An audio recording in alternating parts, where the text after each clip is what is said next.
Bonjour à tous, aujourd'hui je vais vous présenter un cas clinique comportant une compression radiale atypique. Il s'agit d'une patiente de 28 ans qui est envoyée par le chirurgien orthopédiste pour rechercher un syndrome du tunnel radial. Elle présente des paresthésies de la face latérale du coude depuis plusieurs mois, paresthésie nocturne, s'aggravant à l'effort physique. Le chirurgien recherche un syndrome du tunnel radial au niveau de l'arcade de Froese. Comme vous le savez, le nerf radial longe l'humérus, puis ensuite se divise en deux avec une partie sensitive qui va innerver la première commissure et une partie motrice qui va s'enfoncer entre les deux chefs du muscle supinateur dans une zone qui s'appelle l'arcade de Froese pour ensuite donner la motricité de tous les extenseurs du poignet et des doigts. Il y a plusieurs causes de compression de cette branche motrice du nerf radial. La plus fréquente, vous la connaissez, c'est l'arcade de Froese. On retrouve ensuite aussi la compression à l'intérieur même du muscle supinateur. C'est noté ici distal edge of the radial tunnel. Il peut y avoir également des anomalies de la tête radiale avec une hypertrophie de la tête radiale et de l'épicondyle latéral qui va venir comprimer notre nerf radial. La fibrose du muscle court extenseur radial du carpe qui peut là aussi provoquer une compression de cette branche profonde. Et enfin, une origine vasculaire qui s'appelle l'arcade de Henry, qui correspond en fait à une branche récurrente de l'artère radiale qui va quitter l'artère radiale, remonter de manière récurrente au niveau du pli du coude et du bras et comprimer notre branche profonde motrice.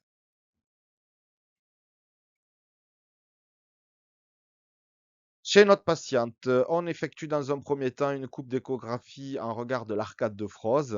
Je n'avais pas enregistré les images, donc il s'agit d'illustrations, mais c'est exactement ce que l'on a retrouvé. On a retrouvé un nerf radial ici entre les deux chefs du supinateur était sans anomalie de calibre du côté où la patiente présente les douleurs par rapport au côté contralatéral. On remonte ensuite la sonde pour aller visualiser la division de notre nerf radial et donc l'arcade de Froese. Ceci était entièrement comparatif et identique au côté contralatéral. On élimine donc un syndrome du tunnel radial par atteinte au niveau de l'arcade de Froese et également au niveau du muscle supinateur. On effectue ensuite une coupe sagittale centrée sur l'articulation huméro-radiale. La tête radiale ne présente aucune anomalie, éliminant maintenant également la première cause retrouvée sur le tableau que je vous ai montré précédemment. Concernant l'insertion du muscle court extenseur radial du carpe, là aussi, aucune anomalie. Il nous reste donc la dernière cause correspondant à l'arcade vasculaire de Henry. Donc on va rechercher cette artère récurrente radiale pour voir où elle se situe par rapport à notre branche motrice profonde du nerf radial. L'arcade de Henry, vous la voyez ici, elle part de l'artère radiale et va remonter le long du pli du coude et du bras. Énormément de différences selon les individus. Donc beaucoup de variantes anatomiques. Cette arcade de Henry est en contact étroit avec la branche profonde motrice du nerf radial et peut donc à terme provoquer une neuroinflammation avec démyelination focale. Le croisement entre l'artère radiale récurrente et la branche motrice du nerf radial est donc également une cause de compression du nerf radial. Chez notre patiente, on va effectuer une échographie comparative entre le côté droit symptomatique et le côté gauche. Sur le côté droit, vous visualisez ici votre nerf radial qui s'enfonce dans votre muscle supinateur et vous voyez que le nerf radial va passer en dessous de l'artère radiale récurrente qui se situe ici. Donc le nerf radial passe en dessous de l'artère radiale récurrente. Maintenant, côté gauche asymptomatique chez notre patiente, Eh bien, notre nerf radial passe au-dessus de notre artère radiale récurrente. Il y a donc une asymétrie entre les deux côtés. Vous voyez ici votre nerf, ici votre artère avec l'hyperémie en Doppler et votre nerf qui passe au-dessus de l'artère radiale récurrente.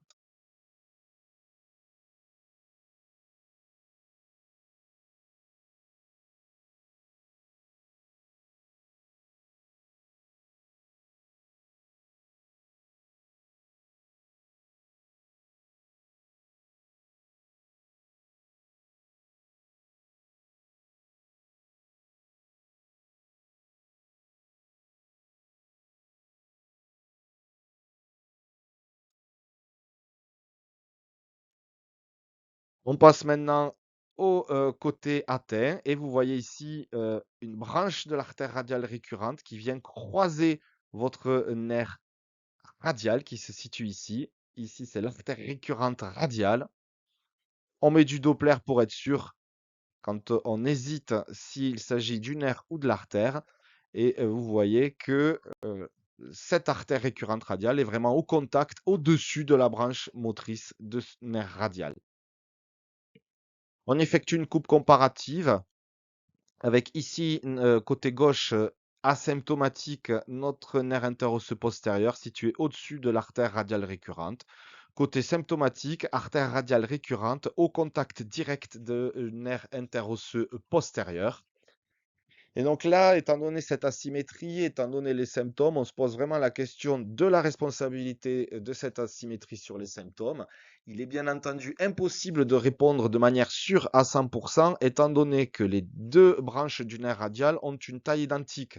Il n'y a pas de signe de souffrance nerveuse aiguë avec une augmentation de calibre du côté atteint par rapport au côté sain, ce qui rendrait le diagnostic à ce moment-là de manière certaine. Donc pour l'instant, on ne peut que faire des suppositions.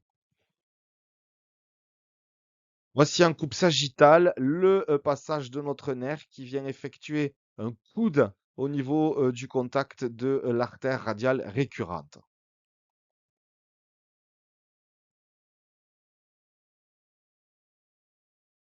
Voici une autre image résumée en vidéo. Passage de l'artère juste au-dessus du nerf. L'artère qui vient projeter notre branche profonde motrice. Donc au total, comme je vous l'ai dit, il s'agit seulement d'une hypothèse car il n'y a pas de différence de calibre du nerf. Ici, j'ai retrouvé une atteinte qui était vraiment beaucoup plus nette avec visualisation de la différence de calibre de branche profonde du nerf radial au contact de l'arcade de Henry. La clinique est toutefois en faveur chez notre patiente avec un frein tunnel échographique. C'est vrai que je ne l'ai pas précisé, mais quand on passait la sonde, quand on appuyait avec la sonde d'échographie en regard de notre artère radiale récurrente, la patiente ressentait les paresthésies qui irradiaient tout le long de l'avant-bras. Donc la clinique était quand même fortement en faveur. Merci à tous.